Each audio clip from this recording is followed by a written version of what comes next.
بسم اللہ الرحمن الرحیم۔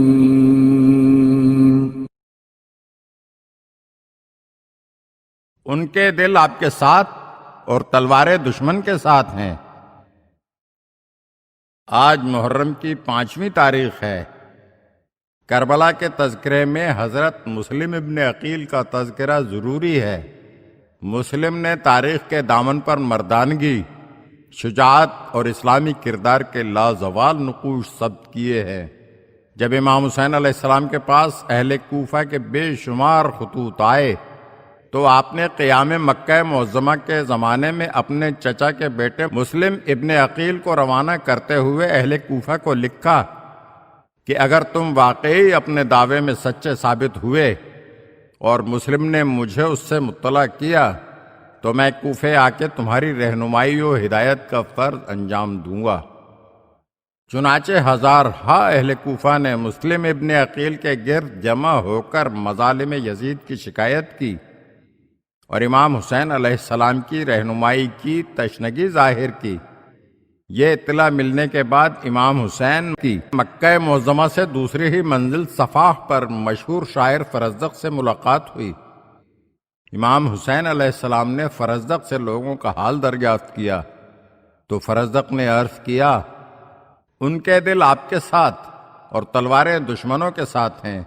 فرزدق کا یہ قول نفسیات اجتماع میں ان کی مہارت کی دلیل ہے۔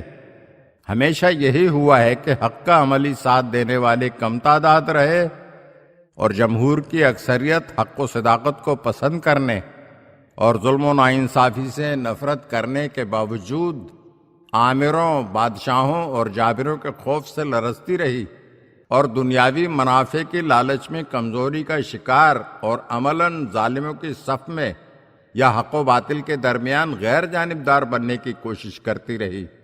یہی وہ مداہنت اور اخلاقی کمزوری ہے جس سے حق اکثر مظلوم رہا اور عوام ظلم کی چکی میں پستے رہے۔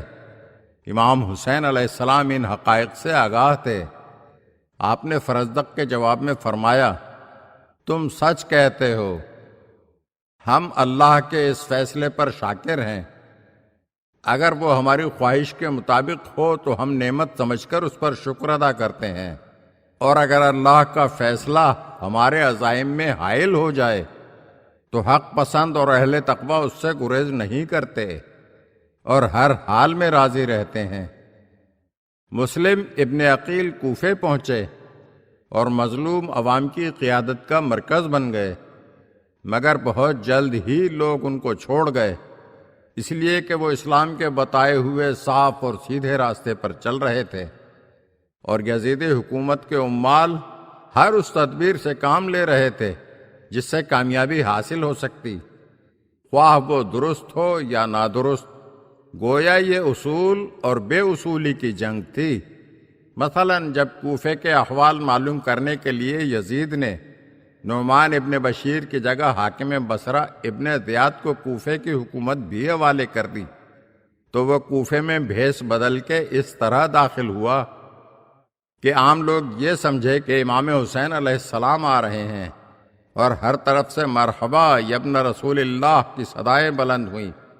مگر دارالامارہ پہنچ کے اس نے اپنی شخصیت ظاہر کی تو اس کے جابرانہ طرز عمل کی یاد نے لوگوں میں خوف کی لہر دوڑا دی، اور آخر کار اس نے قبائلی اختلافات، اشرفیوں کی تھیلیوں، تلوار کی تیزی اور عہدوں کی تقسیم، غرض ہر چال چل کے صورتحال کا نقشہ بدل دیا۔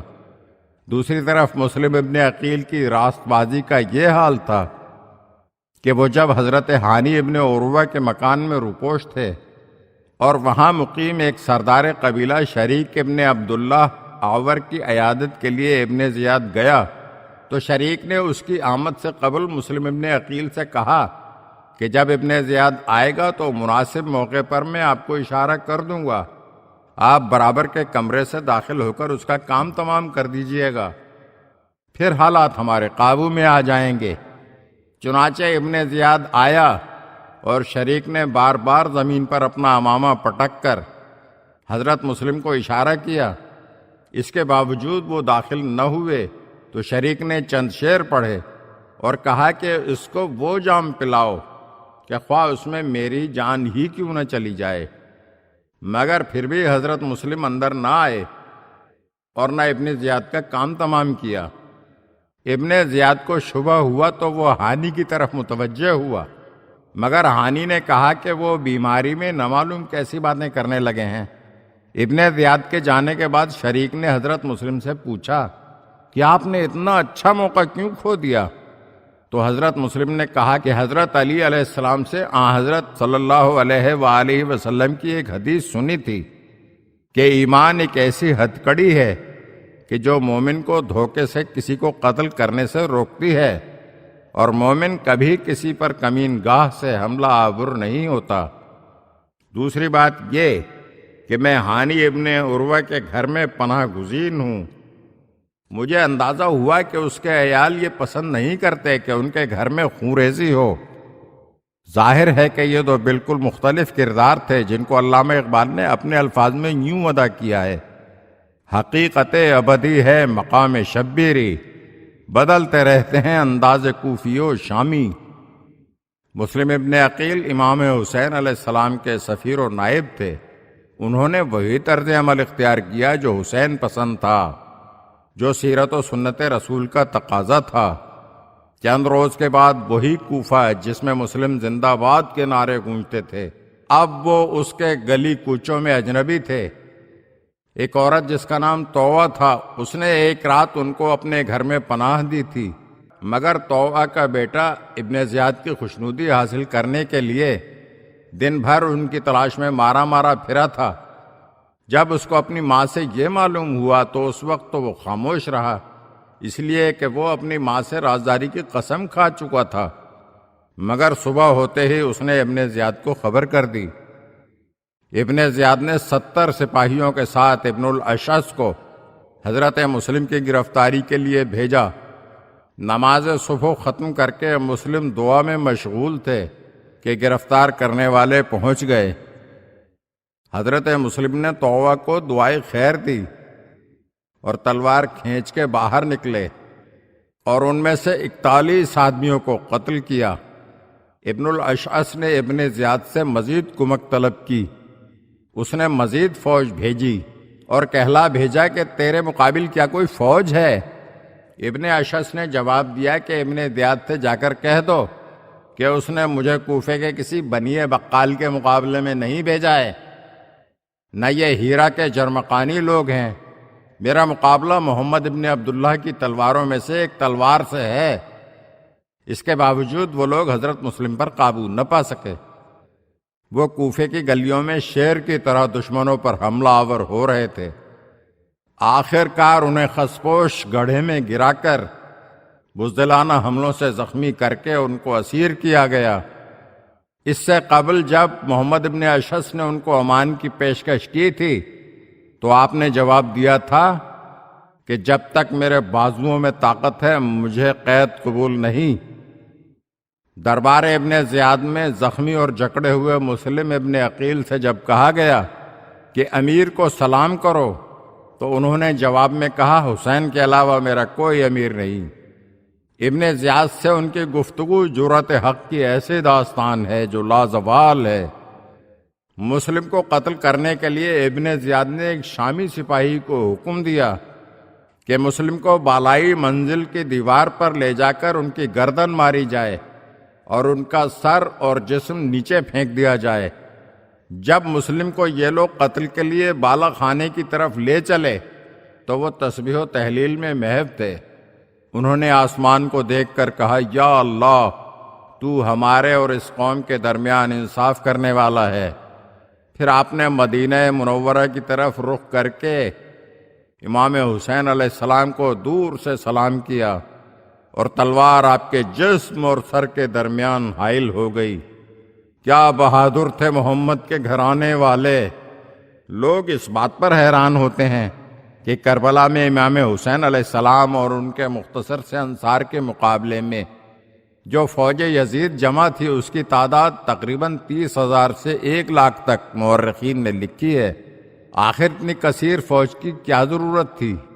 یہ لوگ اس حقیقت کو بھول جاتے ہیں کہ عاشور سے صرف 1 ماہ قبل 9 ذی الحج کو کوفے میں حضرت حسین کے ایک سپاہی حضرت مسلم ابن عقیل کے مقابلے کے لیے سینکڑوں سپاہیوں کی فوج ناکافی ثابت ہوئی تھی۔ عرب خوب جانتے تھے کہ یہ خاندان حمزہ، جعفر طیار اور علی ابن ابی طالب کا خاندان ہے۔ یہی وجہ تھی کہ ابن زیاد نے صوبے بھر میں اعلان عام کرا دیا تھا کہ جو حسین سے لڑنے کے لیے جانے سے انکار کرے گا اس کو اس کے گھر پر سولی دی جائے گی اور اس کا گھر لوٹ لیا جائے گا۔ مسلم ابن عقیل کے بعد اسی کوفے میں پسران مسلم بھی شہید کر دیے گئے۔ اس جگر خراش داستان کا اختتام بھی اس پر ہوا کہ ان دونوں بچوں نے قاتل سے اپنی آخری خواہش یہ بیان کی کہ ہم 2 رکعت نماز ادا کر لیں، اور نماز کے اختتام کے بعد یہ اہل ایمان بچے راہی ملک عدم ہو گئے۔ یہ وہ جانباز تھے جن کی زندگی اور شہادت دونوں المیہ کربلا کے زرعی باب ہیں۔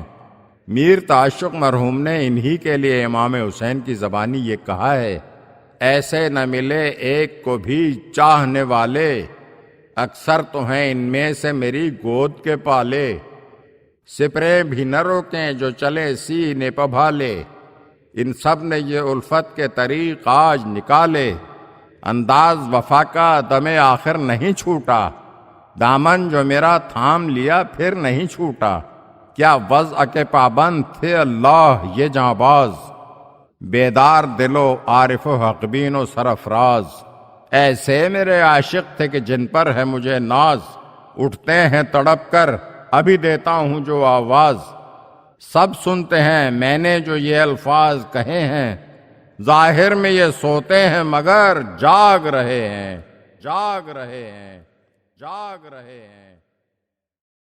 اگر آپ ہمارے چینل کی نئی ویڈیوز دیکھنا چاہتے ہیں تو ہمارے چینل کو سبسکرائب کریں اور گھنٹی کے بٹن کو دبائیے تاکہ ہر آنے والی ویڈیو آپ کو جلد موصول ہو سکے، اور ہاں، لائک اور شیئر ضرور کیجیے اور اپنے قیمتی کمنٹ سے ہمیں آگاہ کیجیے۔